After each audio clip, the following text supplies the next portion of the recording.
You're listening to the Bird Dog Babe podcast with my mom, Courtney Bastion.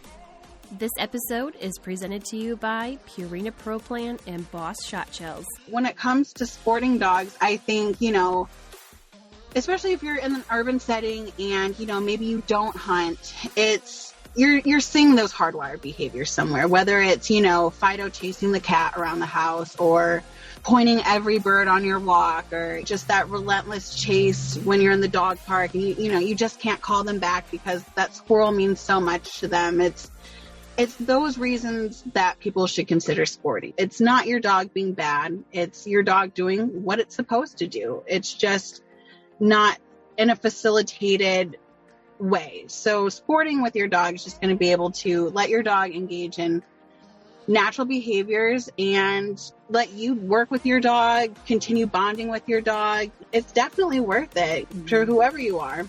Hey bird dog babes, my name is Courtney Bastion and I am obsessed with all things bird dogs. And I'm here to share with you the stories, experiences, knowledge, and opinions from the women and a few guys in the industry that are killing it. I'm a Wisconsin girl living in a Montana world, mom and two incredible kiddos, wife and occasional assistant to a pro gun dog trainer, traveling the U.S. talking about canine nutrition while hunting, raising, and competing with my German wirehair pointers and Brachy Italiano. As someone who started hunting later in life because I wanted to give my dogs the opportunity to do what they were bred to do, I'm here to help inspire, educate, and connect women to get their bird dogs out in the field and experience a bond like no other. So pour yourself a glass of wine and get ready to be challenged and encouraged while you learn. This is the Bird Dog Babe podcast. Today, Melinda Benbow, the owner and operator of Urban Uplander Pet Care in Indianapolis, joins us to discuss training bird dogs in the city and how the force-free training approach has worked for her. Melinda also shares her experience as a novice running her English setter, Suge, in her first AKC Hunt Test. This story is a must listen, whether you're a novice or experienced trainer or handler. I also strongly urge judges and potential judges of these dog events to have a listen to this one, because as the stewards of the sporting events, it's important to understand how the feedback you give, especially to a novice, can affect them. For many of us, it's these testing venues that are the bridge to turning us into hunters. So let's all do what we can to make these training and testing events a welcoming, positive experience. All right, let's get after it. This episode is presented to you by Purina Pro Plan. What makes a great bird dog is genetics, training, and nutrition, and that's why I trust and feed Purina Pro Plan. With over 500 nutritionists, veterinarians, and scientists on staff, ProPlan delivers a full spectrum of performance and specialized dog food formulas to help bird dogs like yours excel at every stage of life. Purina supports us, the breeders, owners, and trainers, the events we compete in, our national breed clubs, canine health research, and our committed partners to conservation groups such as Pheasants Forever, Rough Grouse Society, and Ducks Unlimited. 95 out of the top 100 dogs are fueled by the advanced nutrition of Purina Pro Plan. This episode is also presented by Boss Shot Shells. Copper-plated bismuth Boss provides a better, more effective non-lead option than steel and are safe to use in Grandpa's gun. Available in 10, 12, 16, 20, 28 gauge, and 410, direct-to-consumer pricing and cases shipped right to your door. Shoot Boss, pattern your shotgun to make more clean and ethical shots, reduce crippling, and remove lead from the uplands, wetlands, and all lands. Find out more at bosshotshells.com. A big shout out to the people and the partners that are helping me to keep the MP3s rolling for this podcast. My Patreon patrons, the bread and butter, the peeps, the community of like-minded individuals that are eager to learn and offer to contribute. Join us for $5 per month on patreon.com/thebirddogbabe for exclusive discounts, content, and live Q&A sessions. 5% of your contribution goes to the AKC Canine Health Foundation, and another 5% goes to conservation. Dakota 283 unparalleled protection for your dog's travel to and from your next adventure. My favorite is the G3 kennel, which has a recessed handle on top that makes it easy for me to lift in and out of my truck. The keyed panel latching door makes me feel at ease on trips when I have to leave dogs in my truck when I stop for fuel. An added bonus is the drain hole in the back, which makes cleaning a breeze when my dog has been run hard and put away wet. Go to Dakota283.com and use promo code BirdDogBabe for 10% off. And by Siren, shotguns for women. Siren carries the only full line of women's shotguns. They are dedicated to providing the equipment and knowledge that make shooting and hunting more enjoyable and less stressful. Newer seasoned hunter, Siren offers multiple options that fit right out of the box. No more compromises. Go to sirenusa.com and check out all the options available for upland, waterfowl, sporting, and trap shotguns. And while you're there, say hello to Julia, Siren's new 12-gauge sporting that is one of the most stunning shotguns I've laid my eyes on. All right. Welcome to the podcast, Melinda. How you doing? I'm good. Thanks so much for having me. Yes, thank you. Thank you for coming on. You've had a busy last couple weeks, and I'm excited to hear all about it. Yes, finally having a break.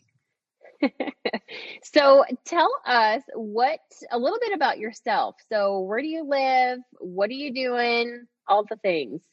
Yeah. So I live in Indianapolis, Indiana. I am the owner and operator of Urban Uplander Pet Care here. We are a pet care company that does a multitude of different things. We do midday dog walks for families. We provide daycare and boarding. We also offer different training on top of those things. And yeah, we just love doing everything with pets. Awesome. Are you taking dogs in like overnight for training, or are you doing it morning pickups and drop-offs? How does that look? So we do a bit of both. We do the daily pickup. So we offer daycare for some clients. Most of our clients start with us as puppies. So that's where the Lodge and Learn does start. We have them come stay with us. Typically their parents are already headed out on vacation for a couple weeks. So it gives us a perfect amount of time to go ahead and work with the dog. But we do also provide the daily pickups and drop-offs for training as well. I think that's probably my favorite one as well, just because I get to take the dog home and immediately unload this knowledge on top of the pet parent, but we provide both. So do you advertise it like that you are doing upland training there in Indianapolis, or how do you work the marketing portion of it? So when it comes to upland training, we did originally start marketing it once I felt a little bit more comfortable with my skills in that department. And that was also before I got my personal bird dog. And so currently we don't market for it. I'm not going to lie. I get a little bit selfish with my dog training time when it comes to Suge. So when it comes to upland right now, she's kind of my main focus. And then in the upland training, we more or less get together with clients who are interested in starting down the upland journey. And we just pick their brains, what are their goals? What can we do to help them out along this journey? And really more or less, we're just there as a sounding board for those clients to kind of, if they have questions, they can come to us. If they need resources like birds or launchers, stuff like that, that's really where we're helping people out right now. Okay. How far do you guys have to get, drive it from Indianapolis for public hunting land? Is there a lot of it around there? Public, there is not too much. There are places, I think that was our number one difficulty was, where are these places and how do we get to them? Especially for the fact that, I did all this planning to get a bird dog, and then just so my vehicle gave out and I couldn't actually get to the places we wanted to go to keep furthering her training. So there's not a whole lot of public places, but fortunately we found a lot of people who have offered us training space. So we definitely do have places to go to. Do you guys have a local NAVHDA chapter or any clubs of any sort that you are training with? Yeah, so fortunately, we have 2 NAVHDA chapters near us. So we have Central Indiana and we have Columbus, Indiana, which is called Hoosier Hills. So Hoosier Hills is a little bit who we're more active with. They're both the same distance from us, but there are a lot of girls in the Hoosier Hills, so it's nice to go hang out with the bird dogging ladies. Sure. But we definitely utilize getting to work with those chapters for training. Tell me a little bit about how you got into the bird dog portion of it. How did that come about in your life? Did you grow up with some exposure or hunting? No, I didn't. I always wanted to. I grew up in a town where, deer season came around and the classrooms kind of emptied out. Everyone goes on their little family trips, and that's kind of what sparked my interest. Just, it seemed like a fun family thing to do. But I never got to. I always asked my parents if I could do hunter safety, and they thought I was crazy. Like there's no real way you want to do this. So they didn't really foster that interest when I was younger. But I did end up early off into my pet sitting career. I had a client that had 5 German short hairs, and he is an avid hunter.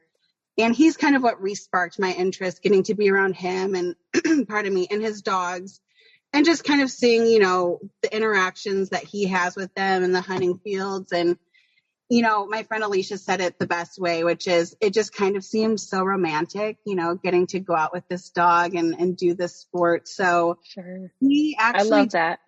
Isn't it? It just seems like something like right out the movies. So he told me about these different DNR programs that were run to help women get prepared to be in the outdoors. So I did that one year, and I took hunter safety before I went, just so I could get out there and start handling the guns. That's where I first learned to shoot shotgun, handguns, and rifles. And by the end of that weekend, I was in love with shotguns. I knew I wanted one. I knew whatever I was going to do hunting wise had to involve shotguns. Sure. So it took me a little bit, but then I finally got my first shotgun for Christmas that year from my dad, which is like the best gift he ever gave me. And then I was like, I think I could do this as at least a hobby. I could get a bird dog, train her, and I knew I wanted to do a sport with the dog. So it seemed like the perfect thing to do. So that's where I kind of finally started, okay, let me learn more about the bird dogging world, what it has to offer, the different, subgroups of bird dogging, whether it's, hunt tests, field trials, getting out on wild birds, what have you, and then what kind of breed I want. And yeah, that's what started everything. So how did you decide on, is Suge a English setter or a Llewellyn setter? She's an English setter. Okay, so how did you decide on an English setter? So she was actually my backup breed. My original breed I wanted was a Bracco. I just love the look of them. They are something, they're so different. They're so unique. And I'm not going to lie, being a city girl trying this new sport, I kind of wanted something that stuck out as much as I did. And Braccos were just these beautiful, big, elegant, just gentle-faced dogs. And, 2020 was a crazy year, and the breeder I really wanted to go to, just things weren't going to work out. And I knew if I couldn't go to her that I wasn't going to go to my second, third, or fourth choice. I wanted to go to that person. So I went to my backup breed, and I was able to get my first breeder in mind for that breed. And that was the English setter. That's awesome. Yeah. Which just so are you Bracco. I just haven't got one yet. Well, good. You'll have to add one to your pack then soon, because you're right. And I think people that can appreciate the breed and their unique characteristics are true gems in themselves. Yeah. Not that I'm biased or anything, but not yeah. So you are bringing to light a lot of the struggles that I hear about so often. And I had myself, including when we started out in hunting, was living in town and not having those resources, and tools immediately at hand. And, whether somebody's starting out and doesn't have all the launchers and the homing pigeons, there's a lot of pieces to this puzzle.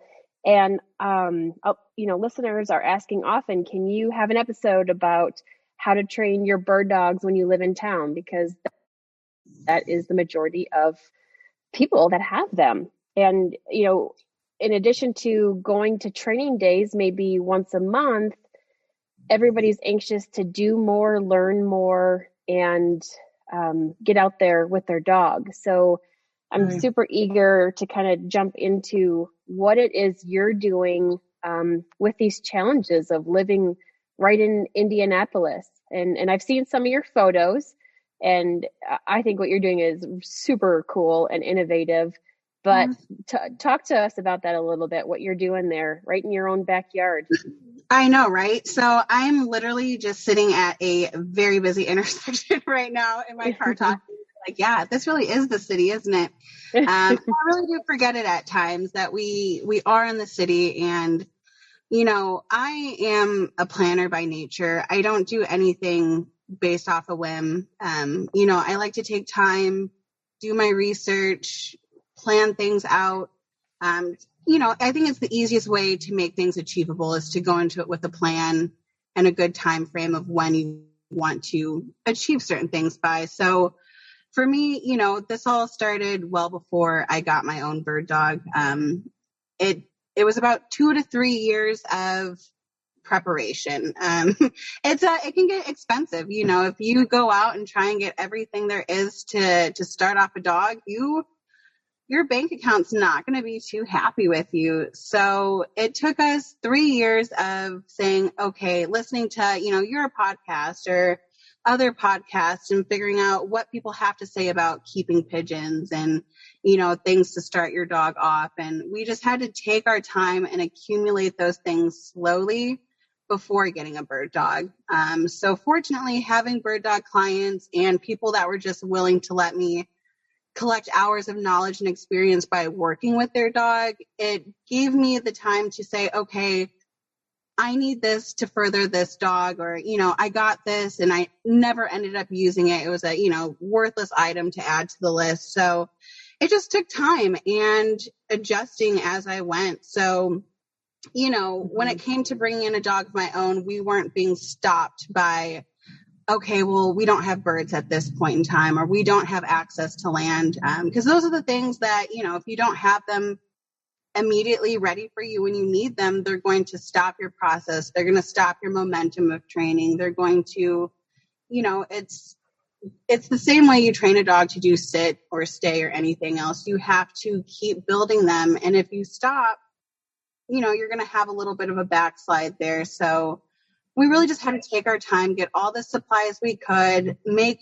really good connections with people near us and around us that have the same hobby and interest, so we can trade resources and, utilize what each other have. And that's where, when it came to bird dog training itself as a marketable job for me, I found it was just best that I just have these resources for other people who are around me to be able to keep their dog progressing. So that would be my biggest takeaway is, if it's something you're interested in doing and you don't have the dog yet, or you have the time to wait, take your time and accumulate those supplies and get the birds. You can't train a bird dog without birds. So whether you're in the city or the country, you have to have birds at your disposal. So, and so what are you doing for birds? I mean, I know, when we lived in town, we're going out at farms and catching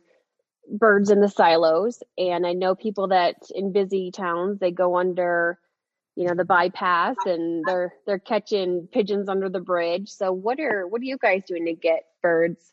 Yeah. So we started the same way, making cardboard box traps. Like I would look up on YouTube, like how to make, little pigeon traps, and we'd set them up at different bypasses. And we weren't getting a lot of birds that way. But fortunately, I did find a woman who is about 30 minutes away from me who raises pigeons and doves. So I do have a steady connection for those birds. And I mean, she has hundreds. Nice. So at any time I need them, or if I need to send someone her way, she definitely has them available. Same with quail. I have a friend in McCordsville who, which is about 30 minutes away from me, who constantly has quail, or if she doesn't and she's about to go get some, she knows, hey, I'm going to shoot off a text to a couple people, see if they need any birds. So it's really just about, finding those connections and finding people who can also offer up those connections to you. Right. So we definitely have, our homing pigeons. We just got a whole bunch of new ones yesterday. And then we also keep quail around. I love the quail. The quail in city life, they recall so well. That's awesome. Do you have like a little Johnny house in your backyard, or how do you do that? Yeah, so we have it on the side of our house. When I first got them, I actually left the door open and they all got out that same day. And I was so upset. Like, I was literally in tears. My husband was like, wow, my wife's really crying over like 30 quail right now. Well, yeah. Yeah, I was like, yeah, that's valuable training stuff. So, for sure. But we ended up going to the store and I came back and they were all right back in the coop. Like, I was like, this is amazing. They're all here, counted their heads, they're here. So then I realized, okay, if I don't take too many male out at a time, and I just use these females, they recall each other back to the coop. So we fortunately have a little pocket of forest area near our house. So if we go plant birds there, we know in a couple days they're going to come right back. Nice. Wow. You're really lucky that way. What about shooting? I imagine that if you're shooting in town, you're going to have some issues there. I'm not too fond of primer pistols. So, Right. We're still very much in the learning process. By no means will I say that I'm some expert bird dogger. I'm learning and having a blast, talking about the journey as I'm learning. And that was, one of the first things I learned is primer pistol, not good in neighborhood. Right. I was so excited to get it. I loaded it up and I took it out front and shot it off and immediately ran back inside. So just upset with myself. Like, wow, that sounded like a real gunfire, So that's when we found out about the bullwhips, which can simulate, a lighter gunfire. So if we do need to work with any gunfire in the city, we bring out the bullwhip. But a bullwhip. Okay. That's the first I've heard of that. Interesting. Okay. Yeah. I at first, once again, as a force-free trainer, was like, oh my gosh, a bullwhip, what are they doing with that? And then I learned a little bit more about it, and it's just to help simulate that pop of a gun.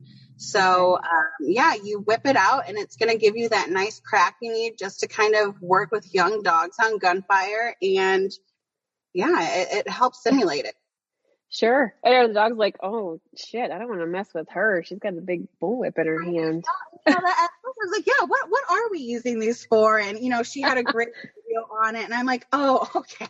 That makes a lot more sense. So, and even a couple cut down pieces of 2x4, you clap those together, makes a nice, not exactly a gunfire, but that loud noise that a dog can expect when there's a bird present. What about the other things you're doing, like steadiness? How are you training for steadiness? So steadiness, it's that controversial topic of launchers. We do like to use launchers to teach steadiness, especially when it comes to pointing. Steadiness, to point. It's something that, for positive reinforcement or for force-free, what we operate under is we are adding something to make a behavior more likely to happen, or we're using negative punishment we're taking something away to make a behavior less likely to happen. So when it comes to steadiness, we're using that launcher to add something. So if you are staying steady as a dog, we're adding you getting to be around this bird. You're still in the presence of the bird. You get to take in all that scent. that huge serotonin high that dogs get from just being able to take in that smell of bird. And then if you move, we launch the bird. So we're taking away that bird, which, the hopes in doing that and, what we have been able to achieve with that is our dogs staying still longer just to stay in that presence of the bird as long as possible.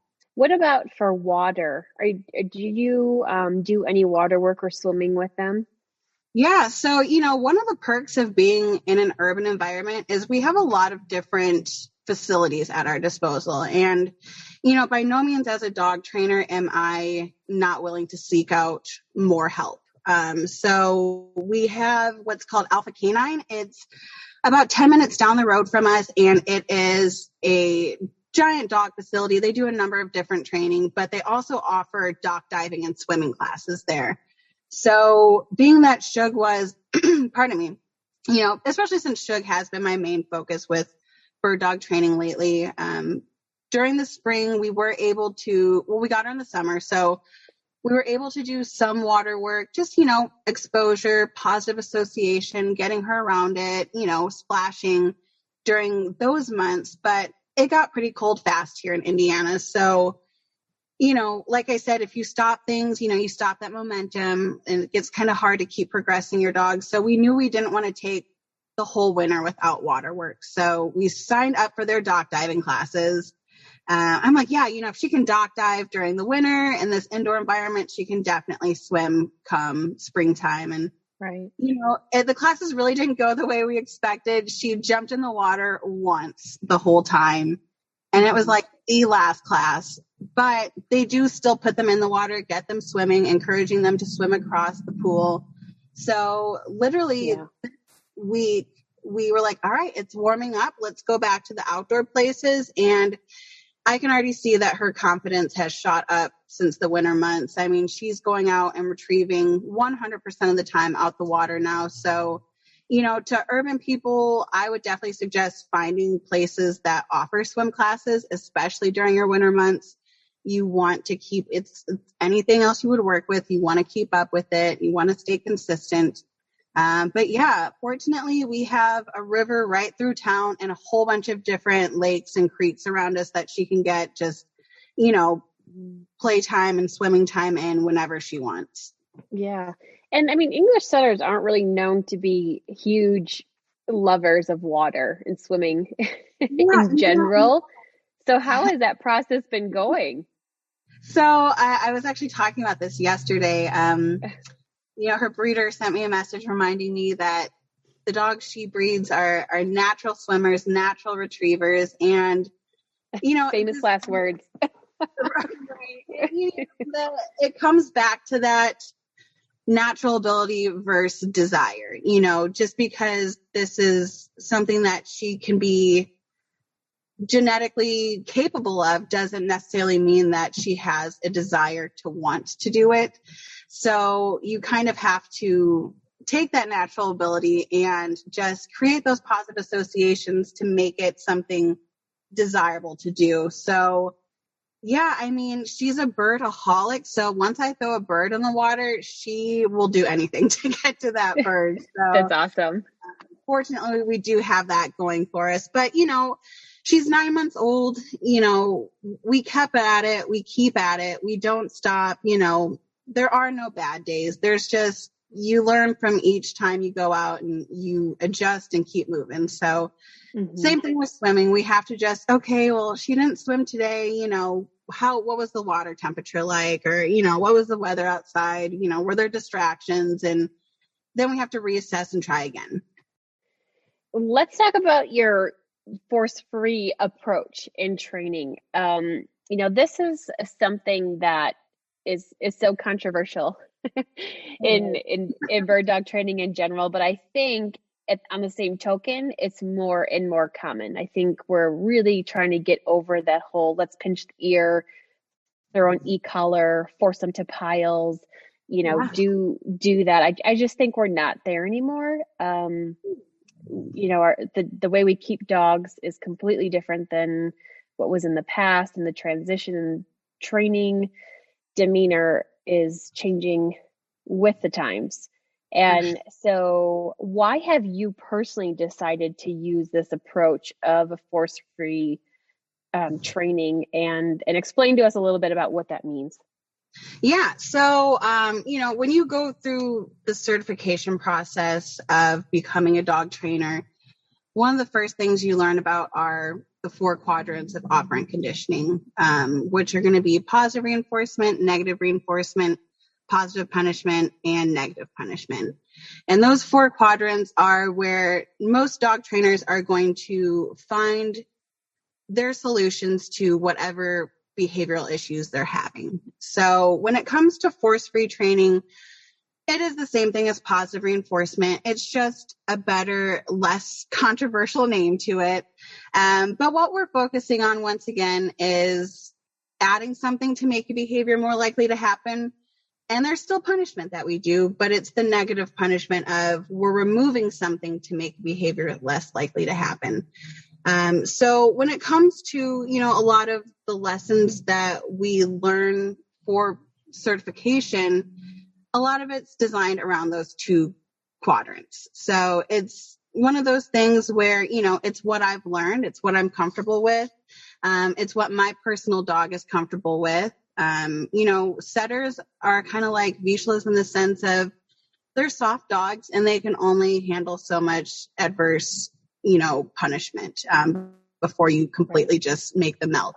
So it works great for my personal dog. I by no means am one of those, shaming trainers of, my way is the best way, or, you're doing it wrong.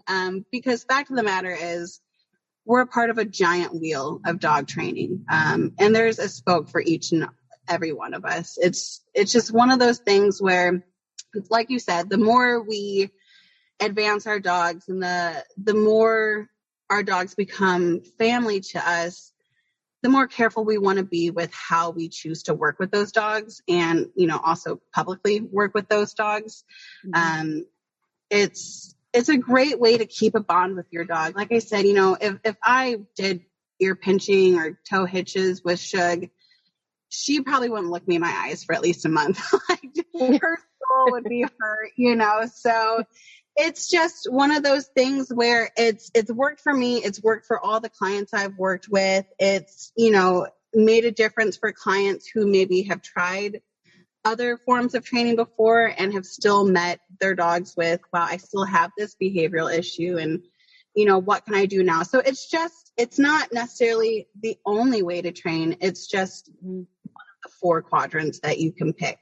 So when it comes to why I do it, I think bird dogging's for everyone. I think a lot of people do tend to turn away from hunting and sporting dogs in general because of the harsh imagery that they see around the sport. So I think to have another form of training as an option to these people that I want to do this, but I don't want to do that to my dog, or I don't want to train my dog, in this traditional sense. It gives them a way to be a part of the sport without thinking that maybe they're damaging their bond with their dog. Do you feel that there still needs to be a course or a repercussion of negative reinforcement with a positive approach? I think there is, a lot of what I've learned has come from traditional trainers. And there's only very small changes that are made between what I do and what maybe they do. So it's one of those things where I was a vegan for 3 years and I never once told anyone, why I think they should become a vegan, why it's going to be good for them. I think that people kind of learn as they go, it's, I don't know if there should be punishment or recourse, but, because shaming's never a way to stop anything, so it's one of those things where all I can do is present this other route and hopefully more people start seeing the benefit of taking this route while there's also the other route. Sure. So tell me what you're doing like, give me an example of one of the things that you've trained in a bird dog aspect. Yeah. With Suge that was the positive or force-free approach.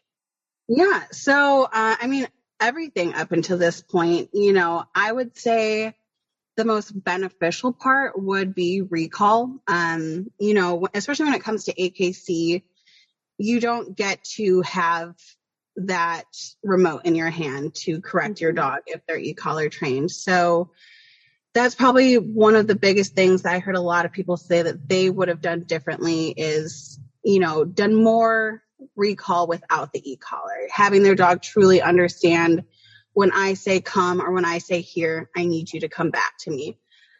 So I knew off bat recall was something I definitely wanted to work on with her from the get-go with just positive reinforcement. Because my worst fear has always been, we're going to get to a hunt test or we're going to, because I do understand why people with bird dogs utilize e-collars at times. We're constantly changing the environment this dog is in, and each environment presents its own distractions and dangers to it. So I understand, the safety crutch of the e-collar because, when you set your dog loose in these fields and you see them just take off, you worry about, am I going to really get my dog back at the end of this? Right. E-collar conditioning, I get it. But I definitely knew, AKC, I can't use it. I need her to be able to understand when I say come, I mean come. Mm-hmm. So we started out as puppy using targeting, which is, luring your puppy to come to your hand. We slowly upgraded her, just same way you do anything else. We started in quiet environments, just in the living room, my husband and I calling her back and forth. Moved that to the backyard, same thing out there, practice calling her off distractions. So, planting treats on the ground and getting her to ignore the treat and come back to us. And there's different drills that you can do. Like there's the elastic recall technique where you're throwing a nice high value reward to each side of you and calling your dog back this direction to you. And I mean, it was 7 months of labor and positive reinforcement. So by no means am I going to say positive reinforcement is an easy overnight, way to train your dog. It takes time. It takes diligence. It takes, consistency to get them there. But, fortunately I can now have her off leash in most environments and know that if I tell her here, she's going to stop what she's doing and come back to me. Which also, for positive reinforcement, we had to utilize high value rewards. We had to, anytime we're changing the environment, meaning, there's new environmental reinforcers that are probably going to make her less likely to come to us. Well, we know we have to bring the extra high value rewards that time. So typically what we use are sardines. She loves sardines. If she hears me say here, she will stop and turn on a dime for one of her sardines. I've never heard of that. Are you getting like the sardines and tomato paste in the little tin? Yeah, we get the sardines in a can and just the water. And I have to picture her on a spoon and everything because it's so messy and so nasty. I walk around smelling like sardines all the time. How did you come across that? Like, how does that even happen? High value reward, the reward system is a big part of positive reinforcement. So, and that's where people kind of think that we're bribing dogs sometimes. But what we're doing is using a reward system that has different values to it. So if I'm working with my dog inside or in the backyard, I have a low value reward, maybe like a piece of dog kibble or a training treat, something like that. And as those environments change, we kind of keep upping it. So maybe one day I use shredded chicken for this environment. The next high distraction environment, I'm using pulled beef. And then, okay, I really need her to listen. I have the sardines out today. And it's really a matter of listening to your dog. Like, hey, what do you consider high value? Because, a cheeseburger may be high value to me, but that may not be what she considers high value. So it's really just a matter of figuring out what your dog goes apeshit for and using that to your advantage. Yeah. Okay. So tell me, in these 3 different scenarios, sorry, I'm putting you to the test here, Melinda. In these 3 different scenarios, what are you going to do as a positive only trainer? So you have a recall, you call the dog doesn't come to you. Or situation number 2, you tell the dog to fetch, the dog doesn't retrieve. Situation number 3, you tell the dog to whoa, and the dog busts the bird. What are you doing in those? So honestly, when it comes to active situation, the same thing another trainer is going to do. If I'm out and I'm doing recall and dog isn't listening, all I can do at that point in time is get to that dog, get her put up, and we're done. I can't keep letting her run around. I can't keep letting her go because she's not listening. So she's self-reinforcing. So she's conditioning herself to not listen to my recall. So at that point in time, I have to do what I can to get a hold of that dog, which obviously isn't chasing her. It's not, reprimanding her once I get to her, because that's never going to make her want to come to me at all. So the best I can do is say, all right, we're done for the day. I'm going to collect you and put you away. And how we do that is by body language. So if she is now, okay, I'm not going to recall, I'm in a game of catch me or don't catch me, I'm going back to the vehicle. I'm going to move on, do the next thing I was going to do, whether that's, putting my gun away, cleaning up, and get her to come in. Once she comes in, I put her away and we're done. Okay. So you don't do the end on a good note thing then. You just, if they're doing something wrong, you're just putting them up. So when it comes to that recall, yes. So okay. If we're on a good note, we have to be in a structured situation. So the biggest thing to remember when it comes to positive reinforcement is we do a lot of extinction of behaviors and proofing of behaviors, which means if my dog hasn't showed me that she's recalling 100%, she never gets to be in the position to not listen. So we have to get her to 100% before we let her off and let her go.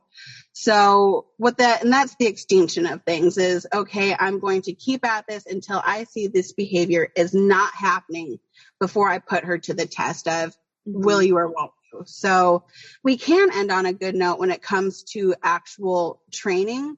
But since we are still in training, we are using check cords to be able to get a dog back to us or different things that can let the training proceed. But if we're in an active situation and she's not listening, all I can do is pack it up, call it a day. And ending on a good note could be something as simple as, okay, she's finally back to me. Let's do a quick sit. All right, good job. You've sat, I'm putting you away, Okay. And the fortunate thing about ending on a good note is, we really consider it anything that's not just getting straight up upset with your dog.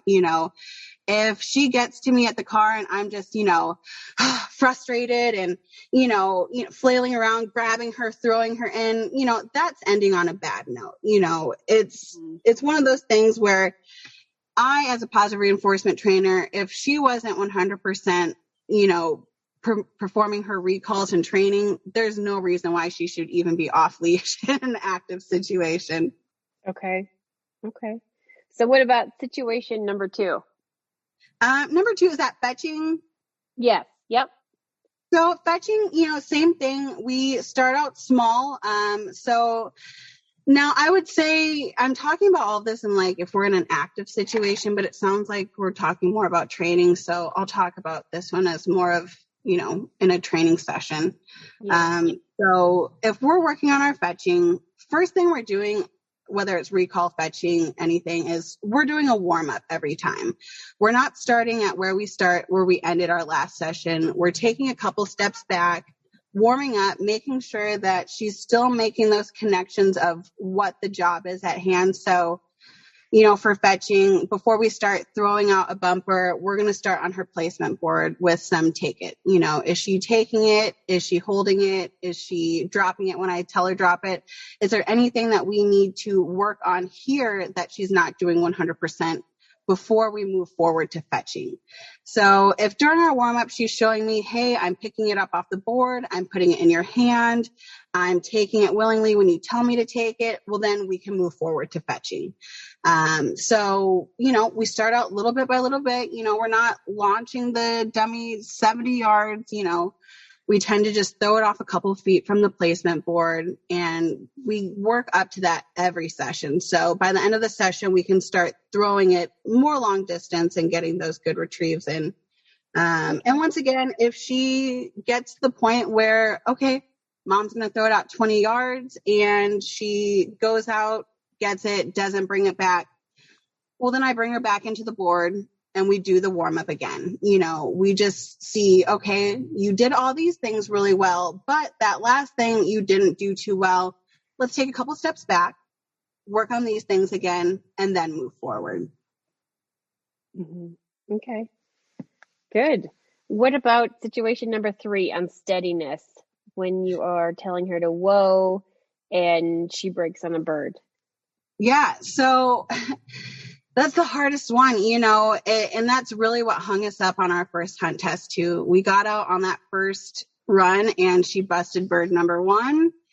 And then you come to this, okay, crap, you know, is she going to do this the rest of the time? Because if she is, I'm willingly letting her condition herself into busting birds, which is, you know, the one thing we don't want happening when we're out hunting with our dog.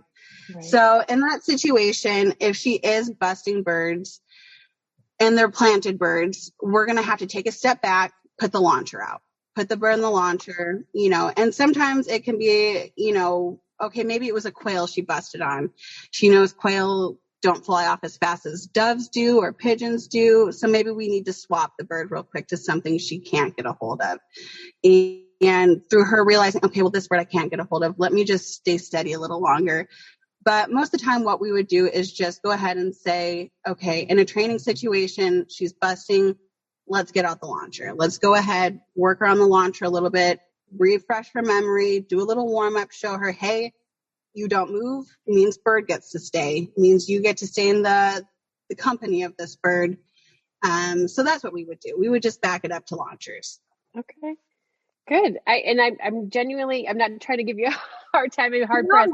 I'm genuinely interested in hearing, you know, how you're working through those situations with that approach. And also, I'm sorry, go ahead.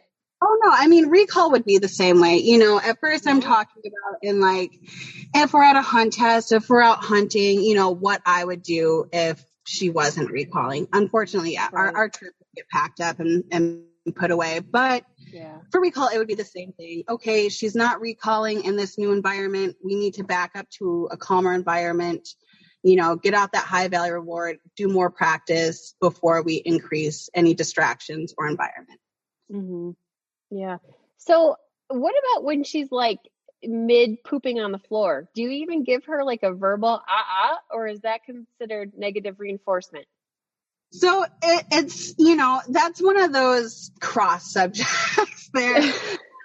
I will sit here and say, I have an I am an or it's an instilled thing within me. You know, I've been probably doing it as long as I've ever had dogs. So it's pretty much a tick at this point that I'm not going to be able to get rid of. So if that's now considered, you know, punishment, you know, I guess I'm no longer a force free trainer. But, you know, but that brings up, you know, that just that other aspect of it, because is there a negative? And that, you know, in what you were explaining there's a lot of positive, and that's, you know, but there's these other situations where what happens what do you do? How do you respond? So exactly. And, you know, I think the thing to remember when it comes to positive reinforcement is that there's the second half of it, which is negative punishment. So, you know, negative punishment when it comes to pooping on the floor would just be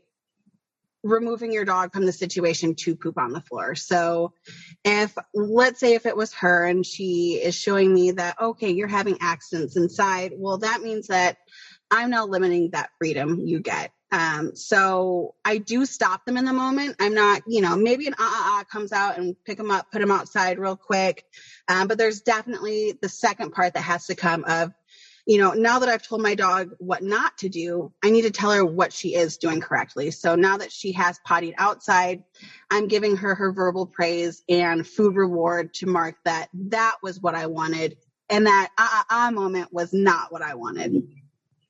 Mm-hmm. Okay. Yeah. No, that makes total sense. And I appreciate you digging into that for me. For sure. I think that, because if somebody is 100% positive reinforcement, that, that's what gets me is if your dog's pooping on the floor, yeah, how do you positively reinforce them to not do it? Right. Okay. Yeah. So I would definitely say if you are, interested in positive reinforcement and it's something that you are starting to learn about and it, you're excited to start it, there has to be the understanding that there is still punishment involved. There is still negative punishment. If you want positive reinforcement, you have to employ negative punishment. Just like we tell people, you can't train your dog by constantly telling them what they're doing wrong. You have to eventually start telling them what they are doing right. And, that's vice versa. You can't just tell your dog what they're doing right without highlighting those moments that they're doing something wrong. Right. And I look at, mothering, I think moms are amazing in general, but you look at that natural instincts with our bitches. If their puppies are being naughty, if they're biting on them, chewing on them, whatever it might be, those moms are giving them a little roar. And that's the negative punishment right there. And so, they're not going, oh, good job. Keep biting my nipples. That feels amazing. Right. And that's, where socialization with dogs start, right? Mm-hmm. With pack mates, people say that, socialization starts at 8 weeks, but, puppies are still learning bite inhibition, when they're still with mom and, how hard is too hard when suckling and, how hard is too hard when playing with my 4-week-old litter mates. So socialization's always happening for these dogs. Right. Yeah. I mean, even nursing with my kid, I'm like, first time that happened, I went, ah! And I don't think he ever did it again after that. Right. I don't want to do that again. That's not going to happen. Love it. But, positive reinforcement, negative punishment, it's parenting at the end of the day, and I think that's the best way to look at training with your dog is it's nice to say, okay, well, I want a bird dog or I want this out of my dog. But really, at the end of the day, all we're striving to do is make a good line of communication with our dog. We just want to be able to tell them the things that are desirable and the things that aren't desirable and be able to ask them for those desirable things on cue when we need them. Right. A little bit ago, you mentioned your first hunt test, and I really want to touch on that because what is it exactly that made you even want to start testing your dog for hunting? It's, hunting and testing. I think it's all it's a test to both of us, as a positive reinforcement trainer or a force-free trainer. You constantly feel like you're you're being tested, whether it's, working with clients who just aren't too familiar with the techniques or trying to explain to traditional trainers your approach or, everyone's always kind of sitting back watching like, okay, well, let's see how this really works. So I think when we thought of testing, I wanted to just put us both to the test. I wanted to see, how far can I get this dog based off of the methods that I believe to work. And how far, and that also speaks to me as a trainer, how far I can get her shows what I'm doing actually works. So that's the main reason we started. And, now that I have an English setter, I'm in love with the breed. I think that happens once you just, find that heart dog. And so I really just want to do whatever she shows she's good at. She is a dog that has a hardwired bred, natural ability in her. It's one of those things where I know she wouldn't be just happy as an urban dog. She has to be able to do the job she's bred to in some capacity. So, hunt testing, field trialing, NAVDA, all these things sounded like wonderful routes to take her on. And I remember one guy was like, this is going to cost a lot of money if you do all these things. And it's just it's like your kids, you want to just let them do whatever they show that they love and that they're good at. And so we figured hunt testing would be a definite, first step for us. Mm-hmm. Yeah. And, I think you touched on something interesting there too, because I hear so much feedback of people being called out of why are you testing your dog? Why do you have it in this evaluation if you're never even going to hunt it? Mm-hmm. And I think that is such a step backwards from where we need to be and be completely aware of what we're saying, because yes. I think there's over, 75%. I don't know. I'm putting a number out there, but sure. I think so many of us started in that venue. I know I did personally. I think between my husband and I was the first one that tested a dog in NAVHDA. And I did the hunt test, even though I didn't hunt, but it was that step of finding that enjoyment in those venues that took me into that person of being a hunter. Yeah. And but in addition to that, I mean, what is, what's something that you could add to that of if the dog is never actually going to hunt, why should people consider going to these hunt tests or NAVHDA tests or VDD tests, whatever it might be that your breed can do?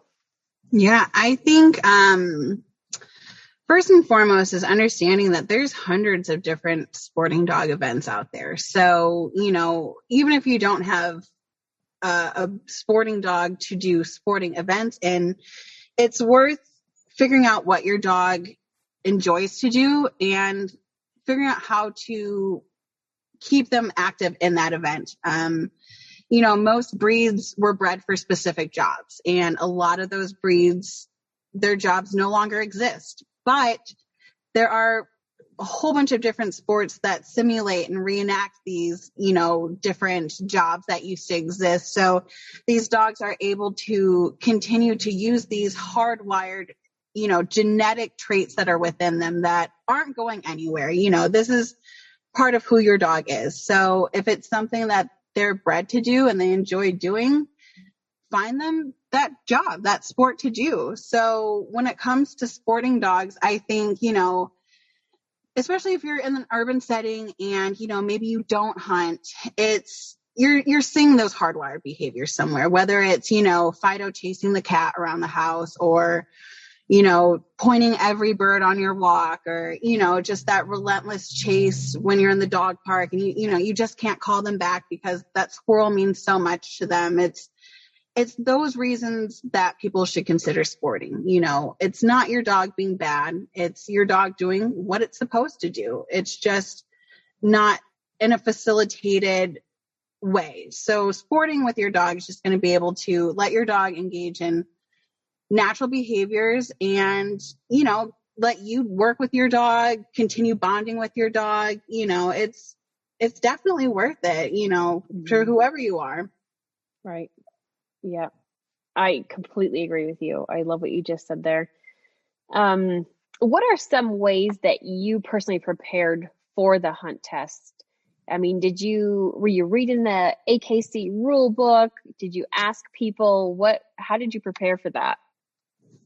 I spent 3 years preparing for that. No way. So, it's one of those things where, I like being prepared for everything, so before I got my dog and I started thinking about, okay, well, what are these different chapters of bird dogging? Like you said, NAVHDA, AKC, all the other ones that are out there, because there's so many. What are these different chapters? And let me go see what they're like. Let me travel around, experience these different groups and walk braces and talk to judges and, learn from other people about what they've learned by doing this. So that's the first thing I did. I just read rule books. And I even first made our Urban Uplander Instagram as just a way for me to connect with other bird doggers on Instagram and ask them questions and get some information about what I need to be doing to prepare myself. So, I'm not saying you have to take 3 years in advance, but, just going out and watching an event, it's free to do. They're everywhere across the country, especially if you're talking about AKC events. There's a whole calendar right on their website. But just to go and interact with people and see what it's really about would be the first thing I would do. Obviously reading rule books, but, nothing compares to real life experience. I spent, like I said, 3 years of just learning and getting all this knowledge, and, knowledge is nothing without the personal experience behind it. So when you got there, was it overwhelming? Like, what were you feeling like as you pulled into the parking lot? And for the listeners, a normal hunt test is a hunt test on Saturday and one on Sunday. And Melinda decided to jump into it like real hardcore and entered a double. So, which means that there's 2 clubs that each hold a test, usually in fields that are on really close to each other, but on options.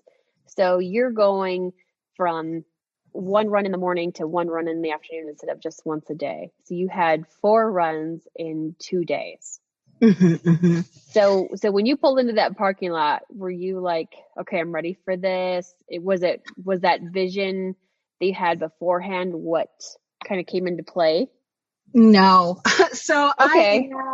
I'm so anxious, it's that excitement built with that nervousness, you know what I mean? Just, we're excited to finally be here. The fortunate part was where we went was a place that I went to 2 years ago to watch hunt tests, to kind of learn and talk with judges. And so it was like a new milestone of, okay, now we're back to participate. So there was definitely that excitement there, but we've been training pretty consistently. And the weekend before we went out there, she had a bad weekend. I'm not going to lie. She was busting birds left and right. And, I think everyone there was looking at me like, are you sure you want to go do this hunt test? And, so I reached out to one of the bird dog forums on Facebook and, just kind of asked other people about how their first experience went and, any words of advice to get me to actually get in my car and go do this thing. Cause, I started getting a little nervous, and the theme behind what everyone said was have fun and just get the experience. Don't worry about ribbons. Don't worry about titling. Just have fun, So by the time we got there, my nerves had calmed a little bit. I'm not going to lie. I was so anxious the whole ride there. We got there the night before, and we actually stayed in my vehicle. So I was able to kind of take the evening to decompress those jitters out of me. But yeah, we were anxious. It was a lot of nervousness and a lot of excitement just combating each other. Yeah. It's a lot to prepare for. I mean, mentally, I think sometimes more than physically with the dog. Yeah. Yeah. First time with anything. So tell us about the test. What happened? You had 2 tests the first day, 2 tests the second day. Yeah. 2 tests the first, 2 tests the second. So first run, I could have peed my pants. I was so nervous. It was, because but you did it, right? You did it. I so didn't. That's a success. Fortunately, okay, I did not bring too many pants with me too. So fortunately, I did not. But it was, once again, just one of those culmination moments of, wow, we're here.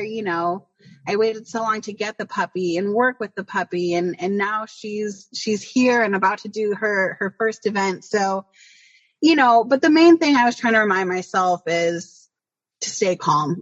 Dogs can definitely feel our energy. They can smell our stress through different hormones. So I knew if I wanted her to just go out and do this and have a good time, I had to calm down. I had to just take the pressure off myself, take the pressure off her, and just let her run, see how it goes. So we knew the first time out, I was going to let her loose, tell her find a bird, and sit back and shut my mouth and let my dog work. And that's what I did. And I'm telling you, she took off like a bat out of hell. She was running through the field aimlessly, not patterning. She was behind me like for half of it. She's supposed to be out in front of me. And, what I realized is for me wanting to get into town so early and like decompress myself, I didn't realize I was voluntarily shacking my dog up. Like she was just pent up in her crate, just, nerves going, and, she didn't get to run and stretch her legs before. So this first run, she was like, I'm running, I'm stretching my legs, I'm having a good time. I do not care about anything else. So she ended up stumbling upon her first bird. She was not searching for it. It just all of a sudden was bird, and she definitely busted in on it. She got a hold of it, brought it back to me like, look, Mom, look at my bird. And, retrieving bird is something that we're still definitely working on. So I was like, oh, it's nice that she brought it back to me, but definitely not the way I was supposed to see this first run go. So unfortunately, we ended up scratching that first one, which was kind of disheartening. But once again, reminding myself, hey, once again, we're just here for experience. This is, just putting notches in our belt.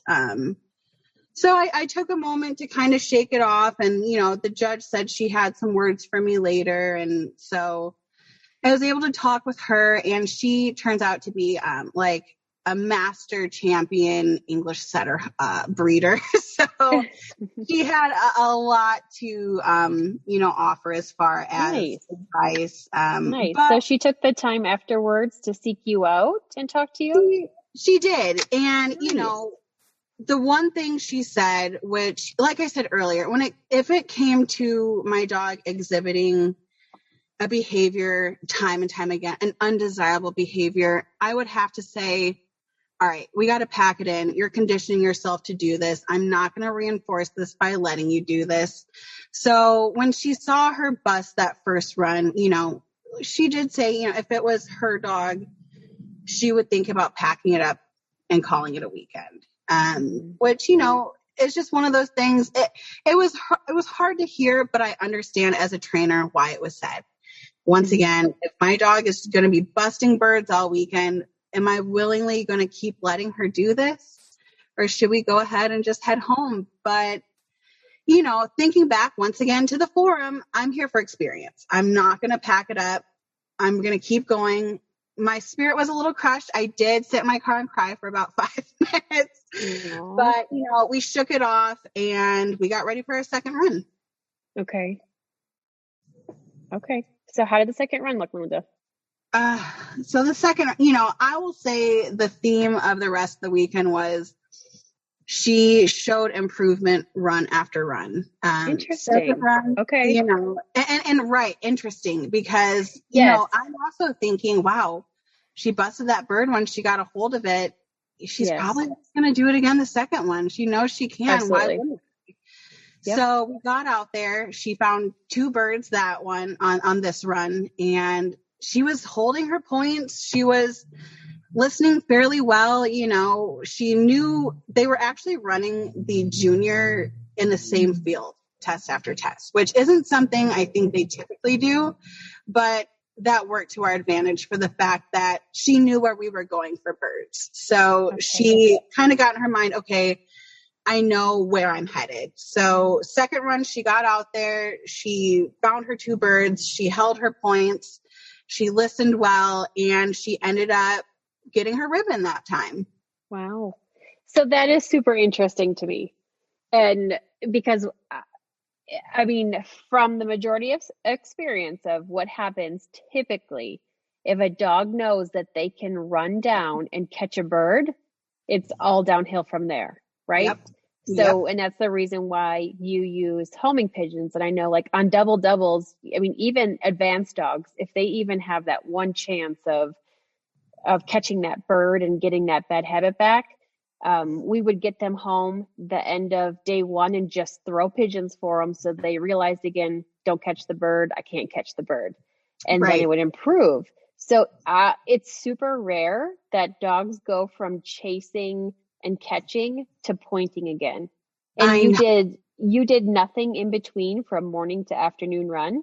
Nothing besides let her rest. I think to our advantage, she also was getting tired, so I think that little bit of not exhaustion, but okay, I'm not as amped up and, energetic kind of worked to our advantage. But you're right. That would be the norm of, wow, I did it once, I can do it again. And, Right. and that's like the perk over pigeons to quail is, they're fast flying. They're going to take off and they're going to keep going, unlike quail who are going to go up and come back down, which is still something we're working on with her. She knows at some point the quail will come down. So it's just a matter of, continually working with that. But yeah, she definitely second time found 2 birds, showed improvement, pointed both of them. And even our third run, we even saw just a little bit more improvement. Those points were becoming a little longer. She was chasing a little less and moving to the next bird. So, and that third one was on Sunday morning. So I also wasn't too hopeful for the fact that we just woke up and, she's once again energetic and ready to go. Right. But it seemed like she stopped hunting so much for herself and started hunting more for me. And I think the more I calmed down, the more she calmed down. So, and being an anxious person by nature, I'm like, it's something I'm always reminding myself, just calm down, just settle down. So third one, she did great again, showed a little bit more improvement, ended up getting her ribbon. Fourth time, the sun came out and it got hot, and, we're just now getting into those hot days. So she's not too well conditioned for that quite yet. So once again, I think that worked to our advantage of slowing her down. Right. Her fourth run was amazing. As anxious as I am, I'm also emotional. So I cry a bit. And I'm telling you, a little tear kept popping out every time I would see her hold her point for 10 seconds longer than the last one. And oh my God. These 4 songbirds took off, and, to see your dog not chase after them and get back to the hunt. And, I kind of just got to see, wow, my puppy is actually maturing, and not just, over the past 7 months of having her, but right here this weekend in front of me, I'm watching my dog mature. Right. Right. That is some incredible growth in 2 days there, girl. Oh, wow. You're telling me I went in hey, we're going to title this weekend. We're getting forward to, oh my gosh, I hope my dog just comes back to me and, doesn't bust any more birds and this becomes a normal thing. But, she did show improvement. She showed progress, but even when you get your scores after each run and they kind of go over, and I think that's the great part about AKC and the judges is all of them are willing to offer up their constructive criticism. If you want to know where you can improve or, what they were seeing, they're more than happy to explain all of that to you. So you have to ask. So, exactly. For those that have never run AKC Hunt Test before, the scores are handed in. You either get a ribbon or not. And sometimes you don't know why you got that ribbon or why you didn't get a ribbon. So if you are curious, there's 2 judges out there. So, and go ask them. And I can say it's not like a dog show. If you go to a dog show and you ask them why you didn't get placed or why you didn't win, they don't want to tell you, and they don't have to. No. So, and they usually won't. I don't get why they probably look at you like, why did you even ask me that? Right. I think, completely different feels. And but you're right there. I don't know any hunt test judge I've ever run under that wouldn't have taken the time to give me some tips and reasons why that was a yes or a no on that scorecard. So I shouldn't say yes or no. It's right. What of 0 to 10. Why is that for sure? And, you're only doing yourself and your dog a disservice if you don't ask. You especially for the fact that it's about the betterment of your dog and the betterment of these breeds, you know, you're going to want to ask. It's going to help you figure out where you need to improve yourself, your dog, and how to keep pushing forward. So we definitely make sure we talk to every judge afterwards. And, you know, even during it, you know, I think that's, and I don't know how it typically goes. We have another hunt test my birthday weekend. So we'll see, working with new judges, how it is. But, you know, I definitely got comfortable with kind of asking questions during it while focusing on my dog. Just, you know, being our first run. Hey, am I doing this correctly? Am I, you know, approaching my dog correctly? You know, just things that you're going to want to know. It never hurts to ask. Yep. And you absolutely can. And I think a lot of times the judges want to be there to help you. You know, you're starting out at that line and they're just hoping to give you passing scores. I don't know any that are looking to try to fail a dog.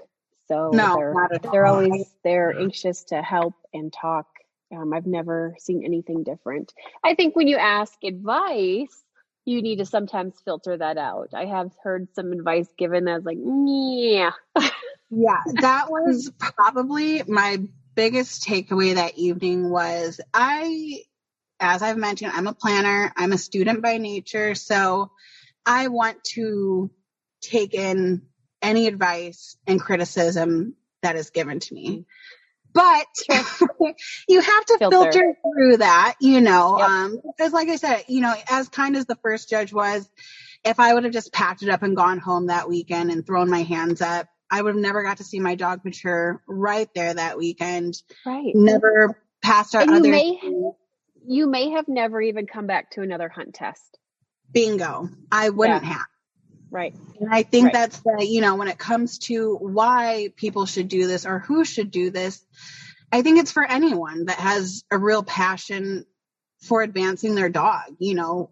And I kind of thought about just, you know, where the magic of what you say to people, why it's important. And, you know, especially in these settings when you're talking to, you know, they don't know me from the next person. So understanding that this is her first time out and, you know, she's so excited isn't on their radar. So you don't know if what you're saying is now going to make me change my whole passion in life or, you know, find a new avenue to take my dog down. But yeah, I think it's one of those things that you get the advice as it comes and you figure out how to use all of it to your advantage. You know, it's, you know, even bad advice can be good advice if you figure out how to rewire it correctly. Well, I'm super stoked that you didn't take the advice to pack it up. And I'm glad that you had that, you know, rest of a good weekend where you saw growth in your dog instead of the bad habits of, you know, continuing to just bust and not point birds. Because I just worry how many people that happens to and they just never come back. And not only that, because that affects maybe, you know, if you are planning on going to an ABDA test after that in a couple months, maybe you would have been like, you know what, the testing thing just isn't for me. I don't want to do it. And, or it may have even prevented you from being a hunter. And so I don't know. I think we need to be so aware of what is being said out there. Giving encouragement, because you're right. You don't know if it's somebody's 20th dog they're bringing to the line or their first dog. What kind of advice would you give to somebody that is going to a hunt test for their first time or preparing for one? Same thing everyone told me, relax and have fun. You know, my emotional self is already tearing up. You know, I had so much fun with Suge that weekend.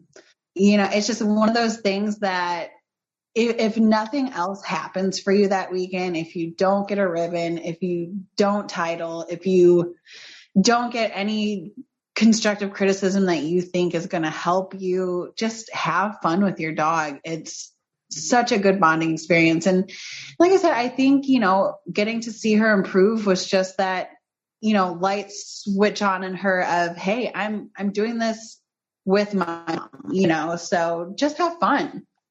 Thank goodness. I just think that we forget that so easily, and with all the things going on, it's just a fun portion of it, because when we're out training, it's fun, and the dogs just get confused when they feel all that anxiousness and nervousness going right down the lead to them, and it completely puts them off, no matter what venue you're testing in.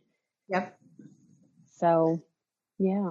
But, well, Melinda, was there anything else you wanted to add to this conversation that I might have missed, or a good sento message?